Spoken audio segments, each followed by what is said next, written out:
தென் சென்னை மாவட்ட திராவிடர் கழகத்தின் சார்பாக மயிலாப்பூர் அம்பேத்கர் பாலம் அருகில் அஞ்சானெஞ்சன் அழகிரியின் 77வது நினைவு நாள் மற்றும் ஏன் திமுக ஆட்சி மீண்டும் வர வேண்டும் என்ற தலைப்பில் மாபெரும் பரப்புரை பொதுக்கூட்டம் 28/3/2026 மாலை 6 மணி அளவில் நடைபெற்றது.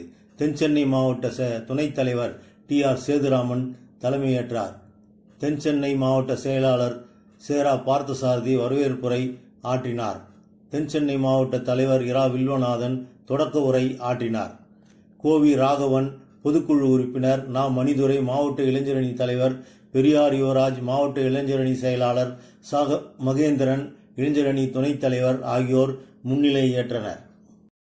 தென் சென்னை மாவட்ட துணைத் தலைவர் மு. சண்முகப்பிரியன், மாநில மகளிர் அணி துணை செயலாளர் VKR பெரியார் செல்வி, Murugan VCK, P. Sarnath VCK, SK Siva CPI, S. Kumar CPIM ஆகியோர் உரையாற்றினர். திராவிடர் கழக பொதுச் செயலாளர் முனைவர் V. அன்புராஜ் சிறப்புரை ஆற்றினார்கள். முன்னதாக அறிவுமானனின் இசை நிகழ்ச்சி நடைபெற்றது. மயிலை சட்டமன்ற தொகுதி வேட்பாளராக மீண்டும் அறிவிக்கப்பட்ட சட்டமன்ற உறுப்பினர் மயிலை தா. வேலு அவர்கள் நிகழ்ச்சியின் இறுதியில் வருகை தந்து வேட்பாளராக தன்னை அறிமுகப்படுத்திக் கொண்டு உரையாற்றினார். அவருக்கு திராவிடர் கழகத்தின் சார்பில் பயனாடை அணிவிக்கப்பட்டது. மாவட்ட இளைஞரணி துணை செயலாளர் இரா மாரிமுத்து அவர்கள் நன்றி உரை ஆற்றினார்கள்.